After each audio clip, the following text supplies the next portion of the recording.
ಸ್ನೇಹಿತರೆ ನಮಸ್ಕಾರ. ನಾನು ರವೀಂದ್ರ ಜೋಶಿ.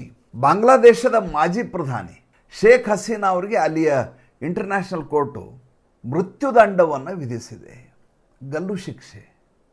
ಏನಪ್ಪ ಇವರು ಮಾಡಿದ ಅಪರಾಧ ಅಂದರೆ, ಇವರು ಬಾಂಗ್ಲಾದೇಶದಲ್ಲಿ ಮಾನವ ಹಕ್ಕುಗಳ ಹರಣ ಮಾಡಿದ್ದಾರೆ, ಜನರನ್ನು ತಮ್ಮ ಆ ಅಧಿಕಾರವನ್ನು ಬಳಸಿಕೊಂಡು ಹತ್ಯೆ ಮಾಡಿದ್ದಾರೆ.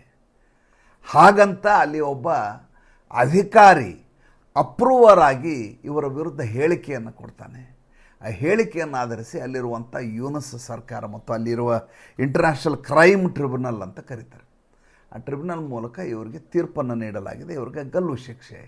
ನಿಮಗೆ ಗೊತ್ತು, ಅವಾಮಿ ಲೀಗ್ನ ಅಧ್ಯಕ್ಷೆಯಾಗಿರುವಂಥ ಅಲ್ಲಿಯ ಪ್ರಧಾನಿಯಾಗಿದ್ದಂಥ ಶೇಖ್ ಹಸೀನಾ ಅವರು ಆಗಸ್ಟ್ 5, 2024 ಭಾರತಕ್ಕೆ ಆಶ್ರಯ ಕೇಳಿಕೊಂಡು ಬಂದರು.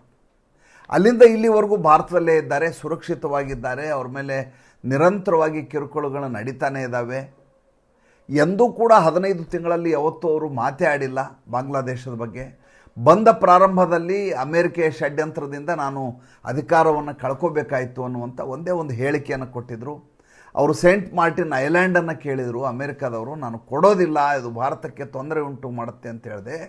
ಅದಕ್ಕೆ ನನ್ನ ಮೇಲೆ ಈ ರೀತಿ ಸೇಡನ್ನು ತೀರಿಸಿಕೊಂಡು ರೆಜಿಮ್ ಚೇಂಜ್ ಮಾಡಿದ್ದಾರೆ, ಗೃಹ ಯುದ್ಧ ಮಾಡಿಸಿ ನಾನು ಅಲ್ಲಿಂದ ಪಲಾಯನಗೈಯುವ ಹಾಗೆ ಮಾಡಿದ್ದಾರೆ, ಭಾರತಕ್ಕೆ ಆಶ್ರಯನ ಕೇಳ್ಕೊಂಡು ಬಂದಿದ್ದೇನೆ ಅಂತ ಬಂದ ಮಾರನೇ ದಿವಸ ಒಂದು ಹೇಳಿಕೆಯನ್ನು ಈ ಶೇಖ್ ಹಸೀನಾ ಕೊಟ್ಟಿದ್ದರು.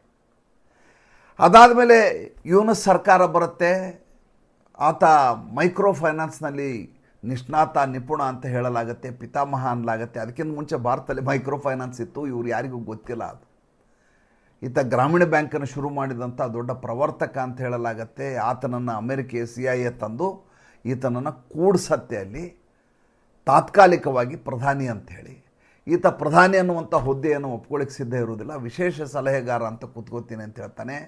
ಆದರೆ ಅದಾದ ಮೇಲೆ ಈತ ಮಾಡಿದ ಷಡ್ಯಂತ್ರಗಳಿದಾವಲ್ಲ, ಭಾರತದ ವಿರುದ್ಧ ಈತ ಮಾಡ್ತಾ ಇರುವಂಥ ನಿರಂತರವಾದಂಥ ಕಿರುಕುಳ ಮತ್ತು ಈತ ನಡೆಸ್ತಾ ಇರುವಂಥ ಕುತಂತ್ರಗಳಿದಾವಲ್ಲ, ಅದನ್ನು ನಾವು ಅಲ್ಲಗಳೆಯಲಿಕ್ಕೆ ಸಾಧ್ಯವಿಲ್ಲ. ಅದರ ಫಲಶ್ರುತಿಯಾಗಿ, ಅದರ ಮುಂದುವರೆದ ಭಾಗವಾಗಿ ಈಗ ಭಾರತದಲ್ಲಿ ಆಸರೆಯಲ್ಲಿರುವಂಥ ಶೇಖ್ ಹಸೀನಾಗೆ ಗಲ್ಲು ಶಿಕ್ಷೆ. ನೋಡಿ, ಪ್ರಿನ್ಸಿಪಲ್ ನ್ಯಾಚುರಲ್ ಜಸ್ಟಿಸ್ ಅಂತ ಒಂದಿರುತ್ತೆ. ಈ ನ್ಯಾಚುರಲ್ ಜಸ್ಟಿಸ್ ಏನು ಹೇಳುತ್ತೆ ಅಂದರೆ, ಯಾರನ್ನು ನಾವು ಆರೋಪಿ ಅಂತ ಕರಿತಾ ಇದ್ದೀವಿ, ಅಪರಾಧಿ ಅಂತ ಪರಿಗಣಿಸಲಾಗುತ್ತೋ ಮುಂದಿನ ದಿವಸಗಳಲ್ಲಿ, ಅವರಿಗೆ ವಾದ ಮಂಡನೆ ಮಾಡಲಿಕ್ಕೆ ಅವಕಾಶ ಇರಬೇಕು. ಅವರು ಅಲ್ಲಿಂದ ಭಾರತದಿಂದ ಬಂದು ಢಾಕಾದಲ್ಲಿ, ಬಾಂಗ್ಲಾದೇಶದಲ್ಲಿ ಹೇಳಿಕೆಯನ್ನು ಕೊಡಲಿಕ್ಕಾಗೋದಿಲ್ವಾ? ವಿಡಿಯೋ ಕಾನ್ಫರೆನ್ಸ್ ಕೂಡ ಮೂಲಕ ಮಾತಾಡಲಿಕ್ಕೆ ಅವರಿಗೆ ಅವಕಾಶ ಮಾಡಿಕೊಡಬೇಕು. ಹಾಗೇನೂ ಸಾಧ್ಯ ಇಲ್ಲ ಅಂದಾಗ ಅವರಿಗೆ ವಕೀಲರ ನೇಮಕಾತಿ ಮಾಡ್ಕೊಳ್ಳಿಕ್ಕೆ ಅವಕಾಶವನ್ನು ಮಾಡಿಕೊಡಬೇಕು. ಅವರ ವಾದವನ್ನು ಮಂಡನೆ ಮಾಡಲಿಕ್ಕೆ ಅವಕಾಶವನ್ನೇ ಮಾಡಿಕೊಡಲಾರದೆ ಒಬ್ಬ ಅಧಿಕಾರಿ ಯಾರನ್ನ ಆರೋಪಿ ಅಂತ ಪರಿಗಣಿಸಲಾಗಿತ್ತು ಆತನನ್ನು ಇದ್ದಕ್ಕಿದ್ದ ಹಾಗೆ ಅಪ್ರೂವರ್ ಅಂತ ಪರಿವರ್ತಿಸಿ ಕಂಗಾರು ಕೋರ್ಟ್ ಅಂತ ಕರೀತಾರೆ, ಕಂಗಾರು ಕೋರ್ಟ್ ಮಾದರಿಯಲ್ಲಿ ಈಕೆಗೆ ಗಲ್ಲು ಶಿಕ್ಷೆ ಅಂತ ವಿಧಿಸಿ ಭಾರತ ಅವರನ್ನು ನಮಗೆ ಹಸ್ತಾಂತರಿಸಿ ಅಂತ ಕೇಳೋದಿದೆಯಲ್ಲ, ಇದು ಸಂಪೂರ್ಣವಾಗಿ ಭಾಳ ದೊಡ್ಡದಾದಂಥ ಷಡ್ಯಂತ್ರ ಅಂತ ಮೇಲ್ನೋಟಕ್ಕೆ ಗೊತ್ತಾಗುತ್ತೆ. ಇದು ಅಮೇರಿಕಾ, ಚೈನಾ, ಟರ್ಕಿ, ಪಾಕಿಸ್ತಾನಗಳು ಸೇರಿಸಿ ಭಾರತದ ವಿರುದ್ಧ ಮಾಡ್ತಾ ಇರುವಂಥ ಮಸಲತ್ತು ಅನ್ನೋದ್ರ ಬಗ್ಗೆ ಅನುಮಾನವನ್ನೇ ಇಟ್ಕೋಬೇಕಾಗಿಲ್ಲ. ಯಾವಾಗಲೂ ಏನಾಗುತ್ತೆ, ನಾವು ಮನೆಯಲ್ಲಿ ಸುರಕ್ಷಿತವಾಗಿರ್ತೀವಿ, ಅಕ್ಕಪಕ್ಕದ ಮನೆಗಳಲ್ಲಿ ಬೆಂಕಿ ಬಿದ್ದುಬಿಡ್ತದೆ, ಅಥವಾ ಅಕ್ಕಪಕ್ಕದ ಮನೆಯನ್ನು ಜೋರಾಗಿ ಕಿರುಚಾಟ ನಡೆಯುತ್ತೆ ಅಂದ್ಕೊಳ್ಳಿ, ಬೆಂಕಿ ಬೀಳೋದು ಬೇಡ, ಮನೆಯಲ್ಲಿ ಬಡದಾಟ ಕಿರುಚಲಿಕ್ಕೆ ಶುರು ಮಾಡಿದರೆ ನಮ್ಮ ಮನೇಲಿ ನಾವು ನಿದ್ದೆ ಮಾಡೋಕ್ಕಾಗಲ್ಲ. ಅವ್ರು ಗಲಾಟೆ ಮಾಡ್ತಾ ಇರೋ ತಮ್ಮ ಮನೆಯಲ್ಲಿ, ಅದಕ್ಕೆ ಗೋಡೆಗಳಿದ್ದಾವೆ, ಗೋಡೆ ದಾಟಿ ನಮ್ಮ ಮನೆ ಇದೆ, ಆದರೂ ಕೂಡ ಅಲ್ಲಿ ನಡೆಯುವಂಥ ಕಿರುಚಾಟ, ಅಲ್ಲಿ ನಡೆಯುವ ಆರ್ತನಾದ, ಅಲ್ಲಿರುವಂಥ ಹೊಡೆದಾಟ ಎಲ್ಲವೂ ನಮ್ಮ ಮನಸ್ಸಿನ ಮೇಲೆ ಪರಿಣಾಮ ಬೀರ್ತವೆ. ನಾವು ನೆಮ್ಮದಿಯಾಗಿರ್ಲಿಕ್ಕೆ ಸಾಧ್ಯ ಆಗುವುದಿಲ್ಲ. ಅಂಥ ಸ್ಥಿತಿಯಲ್ಲಿ ಬಾಂಗ್ಲಾದೇಶ ಇವತ್ತಿದೆ.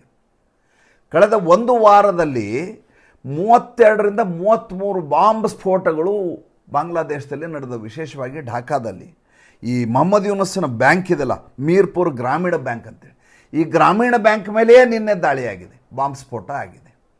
ಏನು ವಿಚಿತ್ರ ನೋಡಿ ಹೇಗಿದೆ ಅಲ್ಲಿ ಪರಿಸ್ಥಿತಿ ಅಂದರೆ, ಈತ ಬಂದಾಗ ತಾತ್ಕಾಲಿಕವಾಗಿ ಹಂಗಾಮಿಯಾಗಿ ಬಂದಿದ್ದಾನೆ ಅಂತ ಪರಿಗಣಿಸಲಾಯಿತು, ಆ ರೀತಿ ಅಂದ್ಕೊಳ್ಳಾಯಿತು. ಅವಾಗ ಜೋ ಬೈಡನ್ ಸರ್ಕಾರ ಇತ್ತು. ಅದಾದ ಮೇಲೆ ಇದ್ದಕ್ಕಿದ್ದ ಹಾಗೆ ಚುನಾವಣೆ ನಡೆದ ಸಂದರ್ಭದಲ್ಲಿ ಸರ್ಕಾರ ಹೊರಟು ಹೋಗುತ್ತೆ, ಡೊನಾಲ್ಡ್ ಟ್ರಂಪ್ ಬರ್ತಾರೆ. ಡೊನಾಲ್ಡ್ ಟ್ರಂಪ್ ಬಂದ ತಕ್ಷಣ ಹೇಳ್ತಾರೆ ಈ ಬಾಂಗ್ಲಾದೇಶಕ್ಕೆ ನಾನು ಮಣೆ ಹಾಕೋದಿಲ್ಲ ಅಂತ ಮೊದಲೇ ದಿವಸನೇ ಹೇಳಿಕೆ ಕೊಟ್ಬಿಡ್ತಾರೆ. ಆಯಿತು, ಹಾಗಾದ್ರೆ ಬಾಂಗ್ಲಾದೇಶದ ಕತೆ, ಮೊಹಮ್ಮದ್ ಯೂನುಸ್ ಕತೆನೂ ಮುಗೀತು.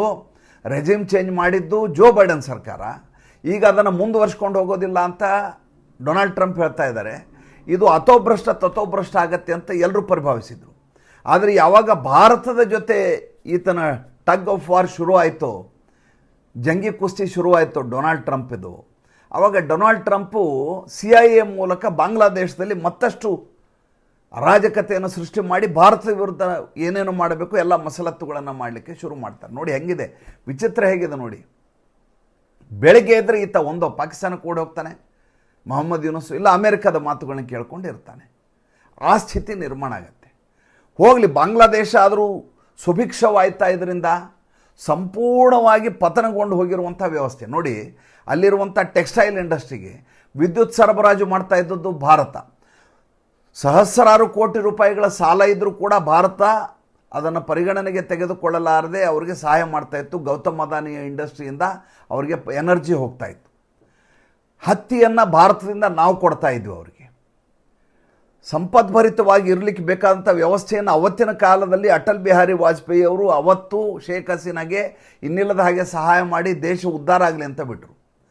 ಆದರೆ ಮುಂದೆ ಕಾಲಘಟ್ಟದಲ್ಲಿ ರಾಜಕೀಯ ಸ್ಥಿತ್ಯಂತರ ಆದ ಮೇಲೆ ಯಾವ ಭಾರತದಿಂದ ಸಹಾಯ ಪಡೆದಂಥ, ಯಾವ ಭಾರತದಿಂದಲೇ ನಿರ್ಮಾಣ ಆದಂಥ ರಾಷ್ಟ್ರ ಅದು ಪೂರ್ವ ಪಾಕಿಸ್ತಾನ ಅದರ ಹೆಸರು. ಭಾರತದ ಸಹಾಯ ಅವತ್ತು ಇಂದಿರಾ ಗಾಂಧಿ ಸಹಾಯ ಮಾಡಿದ್ರೆ ಆ ರಾಷ್ಟ್ರವೇ ಪ್ರತ್ಯೇಕ ಆಗಲಿಕ್ಕೆ ಸಾಧ್ಯ ಇರಲಿಲ್ಲ. ಆ ರೀತಿಯಾದಂಥ ದಳ್ಳೂರಿಯಲ್ಲಿ ಬೆಂದು ಹೋದಂಥ ಪ್ರದೇಶ ಅದು. ಅಂಥ ರಾಷ್ಟ್ರ ಇವತ್ತು ಭಾರತದ ವಿರುದ್ಧ ಷಡ್ಯಂತ್ರ ಮಾಡ್ತದೆ. ಎಂಥ ವಿಚಿತ್ರ ನೋಡಿ. ಈ ಷಡ್ಯಂತ್ರ ಮಾಡಲಿಕ್ಕೆ ಆ ಕಡೆ ಪಾಕಿಸ್ತಾನ, ಈ ಕಡೆ ಟರ್ಕಿ, ಈ ಕಡೆ ಚೈನಾ, ಮತ್ತೊಂದು ಕಡೆ ಅಮೇರಿಕಾ ಅವರಿಗೆ ಇನ್ನಿಲ್ಲದ ಹಾಗೆ ಮಸಲ ಕುಮ್ಮಕ್ಕನ್ನು ಕೊಡಲಿಕ್ಕೆ ಶುರು ಮಾಡ್ತವೆ. ಎಂಥ ವಿಚಿತ್ರವಾದ ಸನ್ನಿವೇಶ ನೋಡಿ. ಈ ಮಧ್ಯೆ ಮೊಹಮ್ಮದ್ ಯೂನುಸ್ ಏನು ಮಾಡ್ತಾನೆ, ಶಹಜಾದ್ ಮಿರ್ಜಾ ಅಂಥೇಳಿ ಆ ಮಿರ್ಜಾನಿಗೆ ಒಂದು ಬಾಂಗ್ಲಾದೇಶದ ನಕಾಶೆಯನ್ನು ಕೊಡ್ತಾನೆ ಇಂಟರ್ನ್ಯಾಷನಲ್ ಕನ್ವೆನ್ಷನ್ನಲ್ಲಿ.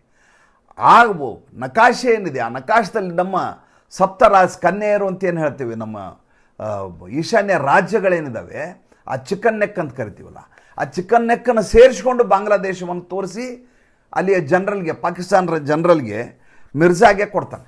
ಯಾವುದೇ ಇಂಟರ್ನ್ಯಾಷನಲ್ ಕನ್ವೆನ್ಷನ್ನಲ್ಲಿ ಈ ರೀತಿಯಾದಂಥ ವಿವಾದಾತ್ಮಕ ನಕಾಶೆಗಳನ್ನ ಹೊರಗಡೆ ತೋರಿಸುವ ಪ್ರಶ್ನೆಯೇ ಇಲ್ಲ. ನಿಮ್ಮ ಆಂತರಿಕವಾದ ಆಲೋಚನೆಗಳೇನಾದರೂ ಇರಲಿ, ಇಂಟರ್ನ್ಯಾಷನಲ್ ಕನ್ವೆನ್ಷನ್ನು ಅದಕ್ಕೆ ನೀವು ವಿಧಿವತ್ತಾಗಿ ವಿಧಿ ನಿಯಮಗಳ ಪ್ರಕಾರ ನಡ್ಕೋಬೇಕಾದ್ರೆ ಮೊಹಮ್ಮದ್ ಯೂನುಸ್ಸು ಭಾರತದ ವಿರುದ್ಧ ಈ ರೀತಿಯ ಷಡ್ಯಂತ್ರ ಇದು ನೋಡಿ. ನಮ್ಮ ಸಿಲಿಗುರಿ ಕಾರಿಡಾರ್ ಏನಿದೆ ಅಲ್ಲಿಂದ 20 ಕಿಲೋಮೀಟರ್ ಆಚೆಗೆ ಇವರ ಬಾರ್ಡರ್ ಬರ್ತದೆ, ಬಾಂಗ್ಲಾದೇಶದ ಭಾರತ ಬರ್ತದೆ. ಅಲ್ಲಿ ನಮ್ಮ ಎರಡನೇ ಮಹಾಯುದ್ಧ ಆಯ್ತಲ್ಲ, ಮಹಾಯುದ್ಧ ಆದ ಸಂದರ್ಭದಲ್ಲಿ ಇದ್ದಂಥ ಏರ್ ಬೇಸ್ ಇದೆ, ಲಾಲ್ ಮುನೀರ್ ಹಕ್ ಏರ್ ಬೇಸ್ ಅಂತ ಏರ್ ಬೇಸ್, ನಮ್ಮಿಂದ ಕೇವಲ 20 ಕಿಲೋಮೀಟರ್ ದೂರದಲ್ಲಿ. ಅಲ್ಲಿ ರೆಡಾರ್ಗಳನ್ನು ಹಾಕ್ಕೊಂಡು ಕೂತಿದ್ದಾರೆ, ಈಗ ಮಿಸೈಲ್ಗಳ ಸಿದ್ಧಪಡಿಸ್ಕೊಂಡು ಕೂತಿದ್ದಾರೆ. ಇದ್ದಕ್ಕಿದ್ದ ಹಾಗೆ ಅಲ್ಲಿ ವ್ಯವಸ್ಥೆಗಳು ಶುರುವಾಗಿದ್ದು ಯಾಕೆ, ಲಾಲ್ ಮುನೀರ್ ಹಕ್ ಏರ್ ಬೇಸ್ನಲ್ಲಿ ಯಾಕೆಂದರೆ ಭಾರತದ ಮೇಲೆ ದಾಳಿ ಮಾಡಬೇಕು ಅನ್ನುವಂಥ ಹುನ್ನಾರವನ್ನು ನಡೆಸಲಿಕ್ಕೆ ಎಲ್ಲ ರಾಷ್ಟ್ರಗಳು ಬಾಂಗ್ಲಾದೇಶದ ಮೂಲಕ ಮಾಡ್ತಾ ಇದ್ದಾವೆ. ಈ ಮಧ್ಯೆ ಫೆಬ್ರವರಿ 2026ಕ್ಕೆ ಅಲ್ಲಿ ಚುನಾವಣೆ ನಡಿಬೇಕು. ಹಿಂದೆ ನಡೆದ ಚುನಾವಣೆಯ ಸಂದರ್ಭದಲ್ಲಿ ಬೈಕಾಟ್ ಮಾಡಿತ್ತು ಅಲ್ಲಿ ಬಾಂಗ್ಲಾದೇಶ್ ನ್ಯಾಷನಲಿಸ್ಟ್ ಪಾರ್ಟಿ ಅಂತೇಳಿ, ಅದು ಬೈಕಾಟ್ ಮಾಡಿತ್ತು ಚುನಾವಣೆಯನ್ನು. ಮೊನ್ನೆ ರಾಹುಲ್ ಗಾಂಧಿಯವರು ಇದೇ ಧಮಕಿಯನ್ನು ಬಿಹಾರದ ಚುನಾವಣೆಯ ಸಂದರ್ಭದಲ್ಲಿ ಹೇಳಿದರು. ಯಾವಾಗ ಸೋಲುವ ಸಂದರ್ಭ ಬರುತ್ತೋ ಆವಾಗ ಈ ರೀತಿಯಾದಂಥ ನಾಟಕ ಶುರು ಮಾಡಿಬಿಡೋದು, ನಾವು ಚುನಾವಣೆಯನ್ನು ಬೈಕಾಟ್ ಮಾಡ್ತೀವಿ, ನಾವು ನಿಲ್ಲೋದೇ ಇಲ್ಲ ಅಂತ. ಚುನಾವಣೆ ಆದಮೇಲೆ ಹೇಳೋದು ಏನಂತ, ಪ್ರಜಾಪ್ರಭುತ್ವ ರೀತಿಯಲ್ಲಿ ಚುನಾವಣೆ ನಡೆದಿಲ್ಲ, ಏಕೆಂದರೆ ಎದುರಾಳಿ ಚುನಾವಣೆಗೆ ನಿಂತಿಲ್ಲ. BNPದು ಅದೇ ರೀತಿಯಾಗಿದ್ದು, ಬಾಂಗ್ಲಾದೇಶ್ ನ್ಯಾಷನಲಿಸ್ಟ್ ಪಾರ್ಟಿ. ಆ ಖಲೀದಾ ಜಿಯಾ ನಾವು ಚುನಾವಣೆಯಲ್ಲಿ ಸ್ಪರ್ಧಿಸೋದಿಲ್ಲ ಅಂತ. ಈಕೆ ಅಲ್ಲಿ ದಳ್ಳೂರಿ ಉಂಟಾಗಲಿಕ್ಕೆ ಕಾರಣೀಭೂತರು, ಗೃಹ ಯುದ್ಧ ಮಾಡಿಸ್ತಾ ಇದ್ದಾರೆ. ಈಕೆಯ ಮಗ ಲಂಡನ್ನಲ್ಲಿ ಕೂತ್ಕೊಂಡು ಈ ರೀತಿಯಾದಂಥ ಸ್ಕೆಚ್ ಹಾಕಿದ್ದಾನೆ ಅಂತ ಬೇಹುಗಾರಿಕೆ ಬಂದ ತಕ್ಷಣ ಎಲ್ಲರನ್ನೂ ಜೈಲಿಗೆ ಕಳಿಸಿದ್ರು. ಶೇಖ್ ಹಸೀನಾ ಕಳಿಸ್ಲೇಬೇಕು. ನಾಳೆ ಭಾರತದಲ್ಲಿ ಅತಿರೇಕ ಮಾಡಿದಂಥ ವಿಪಕ್ಷಗಳಿದ್ದಾಗ ನರೇಂದ್ರ ಮೋದಿ ಅವ್ರು ಕರೆದು ಡಿನ್ನರ್ ಕೊಡೋಕ್ಕಾಗಲ್ಲ, ತೊಗೊಂಡೋಗಿ ಒಳಗಡೆ ಹಾಕಬೇಕಾದ ಅನಿವಾರ್ಯತೆ ಬರುತ್ತೆ. ಏಕೆಂದರೆ ರಾಷ್ಟ್ರೀಯ ಭದ್ರತೆಯ ಪ್ರಶ್ನೆ ಬರ್ತದೆ. ರಾಹುಲ್ ಗಾಂಧಿ ಅದೇ ಹೇಳಿದ್ದು, ನಾವು ಬಿಹಾರದ ಚುನಾವಣೆಯನ್ನು ಬೈಕಾಟ್ ಮಾಡ್ತೀವಿ ಅಂತ. ಯಾಕೆ, ಸೋಲ್ತೀವಿ ಅನ್ನೋದು 100ಕ್ಕೆ 100 ಖಚಿತ ಆಗಿಬಿಟ್ಟಿದೆ. ಅದಕ್ಕೆ ಆ ರೀತಿಯಾದ ನಾಟಕ ಮಾಡೋದು, ಅದು ಆಗಲ್ಲ ಅಂತ ಗೊತ್ತಾಯಿತು. ಭಾರತ ದೇಶದಲ್ಲಿ ಹಾಗೆ ಮಾಡಲಿಕ್ಕೆ ಆಗೋದಿಲ್ಲ. ಅತಿ ದೊಡ್ಡದಾದಂಥ ರಾಷ್ಟ್ರ ಈ ರೀತಿ ಯಾವುದೋ ಒಂದು ಪಕ್ಷ ಇದ್ದಕ್ಕಿದ್ದಾಗೆ ಬೈಕಾಟ್ ಮಾಡ್ತೀನಿ, ಹಂಗೆ ಮಾಡೋಕ್ಕಾಗಲ್ಲ ಅಂದ ಕೂಡಲೇ ಚುನಾವಣಾ ಆಯೋಗದ ಮೇಲೆ ಬೆರಳು ಮಾಡಿ ತೋರಿಸೋದು, ಓಟ್ ಚೋರಿ ಗದ್ದಿ ಚೋರಿ ಮಾಡೋದು. ಅದೇ ಸ್ಕೆಚ್ಚು ಬಾಂಗ್ಲಾದೇಶದಲ್ಲಿ ಮಾಡಿದ್ದು. ಈಗ ಅಲ್ಲಿ ನ್ಯಾಷನಲ್ ಸಿಟಿಜನ್ ಪಾರ್ಟಿ ಅಂತ ಮಾಡ್ಕೊಂಡಿದ್ದಾನೆ ಈತ ಮೊಹಮ್ಮದ್ ಯೂನಸ್. ಆ ನ್ಯಾಷನಲ್ ಸಿಟಿಜನ್ ಪಾರ್ಟಿ ಕೂಡ ಈತನ ವಿರುದ್ಧವಾಗಿ ಮಸಲತ್ ಮಾಡ್ತಾ ಇದೆ. ಈಗ ಸ್ವತಃ ಆತ ತಥೋಭ್ರಷ್ಟ ಕೂತಿದ್ದಾನೆ. ವಿದೇಶಗಳ ತಾಕತ್ತಿನಲ್ಲಿ ಈತನ ಆಟ ನಡೀತಾ ಇದೆ. ಈತ ಬೆದರು ಬೊಂಬೆ. ಇದರ ಹಿಂದೆ ಸೂತ್ರಧಾರರು ಬೇರೆ ಬೇರೆಯವರಿದ್ದಾರೆ. ಆದರೆ ಅದನ್ನು ಆಪರೇಟ್ ಮಾಡಲಿಕ್ಕೆ ಸ್ಥಳೀಯವಾಗಿ ಆತನಿಗೆ ಸಹಾಯ ಸಿಗಬೇಕು. ಅಲ್ಲಿ ಒಟ್ಟು 1,60,000 ಜನ ಸೈನ್ಯ ವ್ಯವಸ್ಥೆ ಇರೋದಲ್ಲಿ 10,000 ಜನರನ್ನು ಜಿಹಾದಿಗಳನ್ನು ತಯಾರು ಮಾಡಿಸಿದ್ದಾನೆ ಈತ. ಆದರೆ ಮಜಾ ಅಂದರೆ ಆ ದೇಶದ ಒಳಗಡೆ ಪ್ರತಿ ದಿವಸ ಬೆಳಗ್ಗೆ ಬಾಂಬ್ ಸ್ಫೋಟಗಳಾಗ್ತಾ ಇದ್ದಾವೆ. ಜೀವನ ಮಾಡಲಿಕ್ಕೆ ಆಗಲಾರದಂಥ ದುಸ್ತರ ಸ್ಥಿತಿ ಬಂದೊದಗಿದೆ. ಗೃಹ ಯುದ್ಧದ ಮುನ್ಸೂಚನೆಗಳೆಲ್ಲ ಕಾಣಿಸ್ತಾ ಇದ್ದಾವೆ. ಆದರೆ ಈತ ಇಂಥದ್ದೊಂದು ಉಪಟಳವನ್ನು ಕೊಡೋದು, ಅಲ್ಲಿಂದ ಬಂದಿರುವಂಥ ಶೇಖ್ ಹಸೀನಾಗೆ ನಾವು ಗಲ್ಲಿಗೆ ಏರಿಸ್ತೀವಿ ಅಂತ ಭಾರತದ ಮೇಲೆ ದಬಾವಣೆ ಹಾಕೋದು, ಈ ರೀತಿಯಾದ ಆಟಗಳನ್ನು ಆಡ್ತಾ ಇದ್ದಾನೆ. ಮೊನ್ನೆ ಏನು ನಮಗೆ ಅಮೋನಿಯಂ ನೈಟ್ರೇಟ್ ಸಿಗ್ತಲ್ಲ, ಹೆಂಗೆ ಬಂತು, ರೀರೂಟ್ ಆಗಿದ್ದು ಹೇಗೆ? ಒಂದು ಮಾತನ್ನು ಹೇಳಿದ್ದ ಮುಲ್ಲಾ ಮುನೀರ್ ಏನಂತ, ಇಷ್ಟು ದಿವಸ ನೀವು ಪಾಕಿಸ್ತಾನದ ಜೊತೆ ಹೋರಾಟ ಮಾಡಿದರೆ ಇನ್ನು ಮುಂದೆ ಬಾಂಗ್ಲಾದೇಶದ ಜೊತೆ ಹೋರಾಟ ಮಾಡುವ ಕಾಲಘಟ್ಟ ಬಂದಿದೆ ಅಂತ ಹೇಳಿದ್ದ. ಅಂದರೆ ಇನ್ನು ಮುಂದೆ ನಾವು ಆಪರೇಟ್ ಮಾಡೋದು ಪಾಕಿಸ್ತಾನದಿಂದ ಅಲ್ಲ, ಬಾಂಗ್ಲಾದೇಶದಿಂದ ಭಾರತಕ್ಕೆ ಉಪಟಳ ಕೊಡಲಿಕ್ಕೆ ಶುರು ಮಾಡ್ತೀವಿ ಅಂತ. ನಿಮ್ಗೆ ಈಗಾಗಲೇ ಹೇಳಿದೆ ಹೇಗೆ ಸಿಲಿಗುರಿ ಕಾರಿಡಾರ್ ಇದೆ, ಹೇಗೆ ಅದು ಚಿಕನ್ ನೆಕ್ ಆಗಿದೆ ಅನ್ನುವಂಥ ಮಾತನ್ನು ಹೇಳಿದೆ ನಿಮಗೆ, ಜಿಯೋಗ್ರಫಿಕಲಿ ಹೇಗಿದೆ ಅಂತ. ಏನು ಹಂಗಂದರೆ ಪಾಕಿಸ್ತಾನದಲ್ಲಿರೋ ಟೆರರಿಸ್ಟ್ಗಳನ್ನೆಲ್ಲ ಢಾಕಾಗೆ ಕಳಿಸೋದು, ಅಲ್ಲಿ ಟೆರರ್ ಕ್ಯಾಂಪ್ಗಳನ್ನು ತಯಾರಿ ಮಾಡೋದು, ಅವರು ಅಲ್ಲಿಂದ ಅಕ್ರಮ ವಲಸಿಗರಾಗಿ ಭಾರತ ಒಳಗಡೆ ನುಗ್ಗೋದು ಪಶ್ಚಿಮ ಬಂಗಾಳದ ಮೂಲಕ. ಪಶ್ಚಿಮ ಬಂಗಾಳದಲ್ಲಿ ಹೇಗಿದ್ರು ಮಮತಾ ಬೇಗಂ ಅವರ ಸರ್ಕಾರ ಇದೆ. ಆ ಕಡೆ ಅಸ್ಸಾಂ ಬರುತ್ತೆ, ಈ ಕಡೆ ಪಶ್ಚಿಮ ಬಂಗಾಳ ಬರುತ್ತೆ, ಈ ಈಶಾನ್ಯ ರಾಜ್ಯಗಳೆಲ್ಲ ಸಿಗ್ತಾವೆ. ಆ ಕಡೆಯಿಂದ ಅಸ್ಸಾಂ ಒಳಗಡೆ ನುಗ್ಗಬಹುದು, ಬಿಹಾರಕ್ಕೂ ಬರ್ಬೋದು, ಏನೆಲ್ಲ ಮಾಡ್ಬೋದು. ಅಮೋನಿಯಂ ನೈಟ್ರೇಟ್ ಬಂತಲ್ಲ, ನೇಪಾಳದಿಂದ ಬಂದು ಬಾಂಗ್ಲಾದೇಶಕ್ಕೆ ಬಂದು ಬಾಂಗ್ಲಾದೇಶದಿಂದ ಈ ಕಡೆ ಭಾರತಕ್ಕೆ ಕಳಿಸಲಾಗಿದೆ ಅನ್ನುವಂಥ ಮಾಹಿತಿ ಈಗ ಬೇಹುಗಾರಿಕೆಗೆ ಲಭ್ಯ ಆಗ್ತಾ ಇದೆ.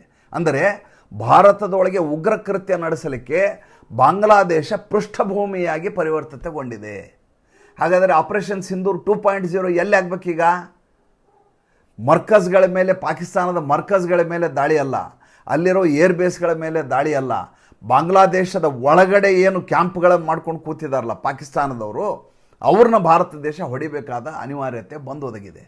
ನೋಡಿ ಹೇಗೆ ನಾವು ನಮ್ಮ ಪಾಡಿಗೆ ನಾವು ಸುಭಿಕ್ಷವಾಗಿ ದೇಶವನ್ನು ನಡ್ಸ್ಕೊಂಡು ಹೋಗಬೇಕು ಅಂತೇವೋ, ನಾವೆಲ್ಲಿಯೂ ಕೂಡ ಭೂ ವಿಸ್ತಾರ ಮಾಡುವಂಥ ನೀತಿಯಲ್ಲಿ ಅಗ್ರೆಸಿವ್ ಆದಂಥ ನಮ್ಮ ರಾಯಭಾರದ ವ್ಯವಸ್ಥೆ, ನಮ್ಮ ವಿದೇಶಾಂಗ ನೀತಿಯನ್ನು ನಾವು ಹೊಂದೇ ಇಲ್ಲ.